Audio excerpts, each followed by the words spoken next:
자, 앞에서 우리가 중심도를 이용해서 개개인 개별 노드에 대한 분석을 수행했다고 하면은 이제는 서브 그룹, 서브 집합에 대해서 일부 집합의 네트워크 전체 파퓰레이션의 전체 노드 세트의 일부 노드들에 대해서 분석을 하는 방법에 대해서 알아보도록 하겠습니다. 클러스터링, 군집화 방법이 되겠습니다.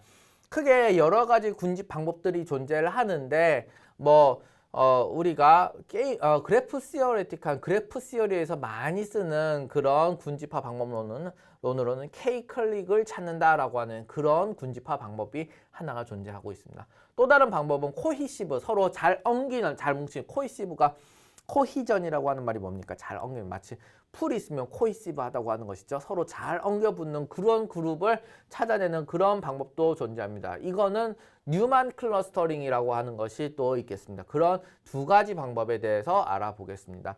그거 이외에도 또 다른 방법들도 존재하는데 그런 것은 예를 들면 노드의 특성에 따라서 혹은 연결되는 노드들이 각고 다름을 분석을 하여서 이제 파악하는 그런 다른 형태의 그런 클러스터링 방법도 존재합니다.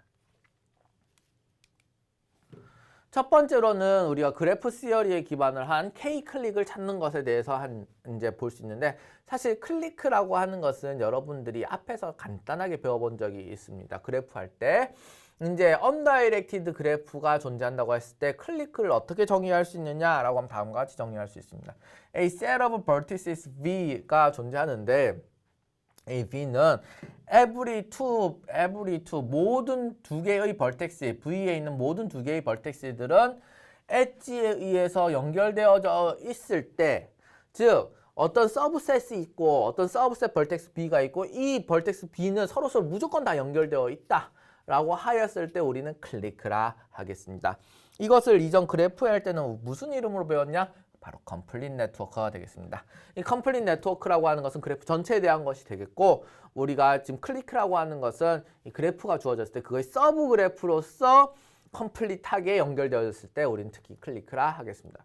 사실 클릭을 이제 빠른 시간에 찾는 것은 NP 컴플리트라고 하는, 우리가 사실은 좀 더 전문화된 알고리즘 수업에서는 우리가 NP 하드, NP 컴플릿 그런 것들에 대해서도 사실은 배워야 되는데 그것은 제가 가르치진 않았습니다. 너무 이론적인 부분도 있고 하여서 가르치지 않았는데, 실제 알고리즘 수업에서는 이런 것들은 이제 NP 컴플릿 프로그램이 되겠다. 우리가 이런 것들은 매우 작은 네트워크에서 이제 찾을 수 있거나 아니면 K가 아주 작을 때 잘 찾을 수 있다라고 하는 것이 되겠습니다. 그러나 요즘은 맞습니다. 병렬화라든지 이런 것들이 아주 잘 돼 있어가지고 이제 K 클릭을 찾는 방법들도 점점 고속화되고 있는 그런 것이 되겠습니다. 이론은 여전히 어려우나 우리가 컴퓨팅 파워를 이용해서 점점 빨리 되고 있다라고 하는 것이 되겠습니다. 간단하게 여기서 K 클릭을 찾아볼까요? 이것은 전체가 클릭이군요. 무엇이든지 다 연결되어 있지 않습니까? 하나, 둘, 셋, 넷, 다섯. 5 클릭의 컴플릿 네트워크가 되겠습니다. 자, 이거는 우리가 앞에서 봤던 물고기 모양의 네트워크가 되어 있죠. 여기서 클릭은 어떤 것이 있을 수 있습니까? 맞습니다. 예를 들면 이게 3 클릭이 되겠죠. 4 클릭이 존재합니까? 4 클릭은 아쉽게도 존재하지 않군요. 요거는 클릭 아닌가요? 요거는 클릭 아닌가요? 라고 말하면 이거 클릭이겠습니까? 아니겠습니까? 아닙니다. 왜 아닙니까? 이런 식으로 크로스 링크까지 더 있어야지 클릭가 되는 것이겠죠.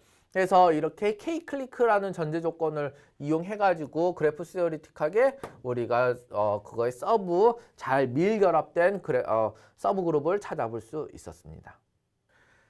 자, 앞에서 K 클릭을 찾는 그런 군집화 방법도 있지만, 사실은 2000년 초반에 아주 많이 요즘에도 아주 많이 쓰이고 있는 그런 또 다른 클러스터링 기법이 하나 있어서 소개를 드립니다. 어떤 방법이냐면 뉴만 클러스터링이라고 쉽게 얘기하는 것인데, 걸버넌 뉴만 알고리즘이라고도 부르게 되겠습니다. 이것은 어떻게 하냐면은 비트윈리스 앞에서 어떻게 구했는지 배웠죠. 어떻게 구했습니까? 맞습니다. all pair shortest path를 거치는 going through 하는 혹은 appearance 하는 count가 되겠습니다. 노드 레벨에서의 count가 바로 우리가 betweenness measure가 되겠습니다. 근데 노드에 대해서 한다고 하였는데 지금 엣지에 대해서 비트윈리스 구할 수 있을까요?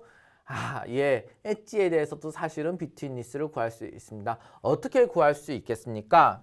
예, 맞습니다. 예를 들면 여기 있는 사람이 여기에 정보를 보낸다고 합시다. 그러면 쇼시트 패스는 이렇게 가겠습니다. 그러면 지금 이 노드가 한번 거쳤기 때문에 여기서는 노드 레벨에서의 비트윈리스를 카운팅 해볼 수 있을 것입니다. 하나 더 올라가는 것이 되겠죠. 하지만 여긴 엣지도 고잉스로 하는데 활용되고 있지요. 그렇기 때문에 엣지에 대해서도 얼마든지 비트윈리스는 더 구해볼 수 있겠다. 올라갈 수 있겠다. 계산을 해볼 수 있겠다라는 것이 되겠습니다. 그래서 엣지에 대해서 비트윈리스를 먼저 구합니다. 엣지에 대해서 비트윈리스를 구하고 그 중에서 가장 하이스트 비트윈리스를 어떻게 한다? 리무브 하는 상황이 되겠습니다. 그러면 여기는 모든 사람들이 여기는 모든 것이 여기에 정보를 전달하려면 여기 패스를 지나야 될 것이고 여기 모든 사람이 여기에 정보를 전달하면 이 패스를 지나야 할 테니까 이게 아무리 봐도 가장 하이 엣지 비트윈리스를 가지게 될 것입니다. 가장 높은 엣지 비트윈리스를 가지게 됐으니까 이것을 먼저 엣지를 리무브 하는 것이 되겠습니다. 끊어버리면 어떻게 되겠습니까? 그러면 이걸 끊어버리면 여기 하나가 생겨나게 되고 요게 하나가 생겨나게 됩니다. 즉, 두 개의 다른 컴포넌트로 분리가 되는 것이 되겠죠. 이렇게 해가지고 이 두 개의 컴포넌트가 분리가 됐을 때 이것을 하나의 서브 그룹이라고 하겠다. 요것을 하나의 서브 그룹이라고 하겠다라고 하는 이 두 개의 그런 방법론이 바로 뉴만 클러스터링 방법이 되겠습니다. 물론 이것은 아주 나이스한 경우가 되겠습니다. 한 번만 끊었는데 두 개의 컴포넌트로 분리됐기 때문에 그렇습니다. 자, 컴포넌트라고 하는 것에 대한 정의는 우리가 그래프 위크에 배웠었지요. 즉 여기 연결되어져 있는 그런 연결되어져 있는 그래프, 벌텍스와 엣지의 세트를 우리가 컴포넌트라고 하였지요. 그래서 우리가 두 개의 분리된 컴포넌트가 한 번의 리무발로 됐기 때문에 이것은 뉴만 클러스터링이 한 번의 엣지 리무발로도 된 것이라고 볼 수 있는데 한 번에 두 개의 컴포넌트로 분리가 되지 않으면 어떻게 하느냐? 예, 맞습니다. 그 다음에 비트윈리스를 다시 리칼큘레이트 합니다. 왜냐하면은 어떻게 되겠습니까? 예, 맞습니다. 이 비트윈리스라고 하는 것이 이게 없어짐으로 인해 가지고서 다시 새로 다 계산을 해야 되기 때문에 뭔가 변형이 된 게 있을 수 있기 때문에 엣지에 대한 비트윈리스를 다시 다 칼큘레이트하고 그 다음에 다시 이 과정을 루프를 돌아 가지고서 컴포넌트가 떼질 때까지 계속해서 엣지 리무발이 일어나게 되는 것이 바로 뉴만 클러스터링의 알고리즘이 되겠습니다. 자, 이렇게 해가지고 우리가 서브 그룹을 찾아내는 방법이 존재하고 앞에 있는 것은 되게 하드하게 정해져 있는 어떤 컴플릿 그래프라고 하는 아주 정해진 그런 형태의 네트워크로 서브 그룹이 판별되는데 이것은 어떻게 뭉쳐져 있냐를 좀 더 자유롭게 판별해낼 수 있기 때문에 사람들이 많이 쓰는 그런 분집화 알고리즘이 되겠습니다.